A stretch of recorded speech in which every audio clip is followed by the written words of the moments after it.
అందరికీ నమస్కారం. అంతర్జ్ఞాన చక్షు మీ లక్ష్మీనారాయణమ్మ మళ్ళీ మీ వద్దకు వచ్చింది. మనకి గురువుల్లో శ్రేష్ఠుడైన గురువు ఎవరు? గురువులకే గురువు ఎవరు అంటే శ్రీకృష్ణుడు. అర్జునునికి గీతోపదేశం చేసిన శ్రీకృష్ణుడు. మహాభారతంలో లేనిది ఎక్కడా లేదు, అక్కడ ఉన్నదే అంతా ఉంది.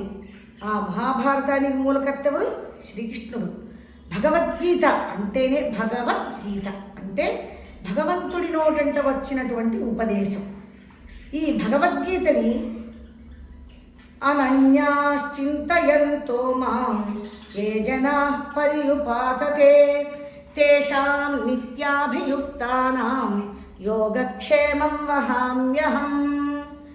నీ సమస్త భారాన్ని నా మీద వేసి ఇతరమైన ఏవీ నమ్మకుండా, అంటే ఇక్కడ ఏంటంటే రూపం కాదండి, రూపం కాకుండా ఇతరమైనవేవి అంటే వేరే వాళ్ళని, వేరే మనుషుల్ని, వేరే జీవుల్ని నమ్మకుండా నా శక్తినే కనుక నమ్మినట్టయితే వాళ్ళ యోగక్షేమాన్ని నేనే చూస్తానన్నాడు.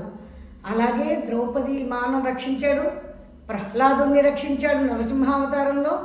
అలాగే కృష్ణావతారంలో ద్రౌపదిని రక్షించినట్టే నరసింహావతారంలో ప్రహ్లాదుని రక్షించినట్టే మరి కూర్మావతారంలో అమృతాన్ని పంచిపెట్టాడు మోహిని అవతారం ఎత్తి విష్ణుమూర్తి. మరి ఇప్పుడు కూడా కలియుగంలో వెంకటేశ్వర స్వామి అవతారంలో అందరినీ రక్షిస్తున్నాడు. కాబట్టి వసుదేవసుతం దేవం కంసచాణూరమర్థనం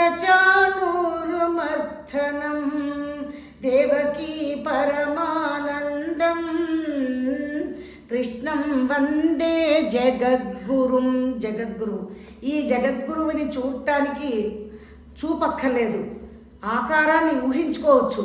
కళ్ళు లేకపోయినా కూడా ఆకారాన్ని ఊహించుకోవచ్చు. అందుకే ఒక మహాకవి అంటాడు, అది నా మనసులో బాగా నాటుకుంది, ఎందుకంటే నేను మనోనేత్రంతో చూస్తాను కాబట్టి.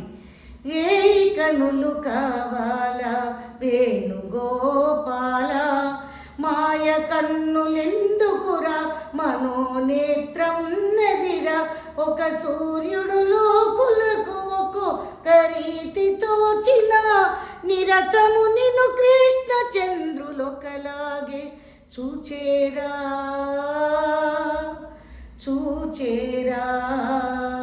అంచేత కృష్ణుణ్ణి చూసే మనోనేత్రాన్ని ఇంకా విశాలం చేయమని అడుగుతూ ఆ కృష్ణుణ్ణి వేడుకుంటూ మీ అందరినీ కూడా చల్లగా చూడాలని ఆశిస్తూ ఈ వీడియో కనుక మీకు నచ్చినట్టయితే లైక్ చేయండి, షేర్ చేయండి.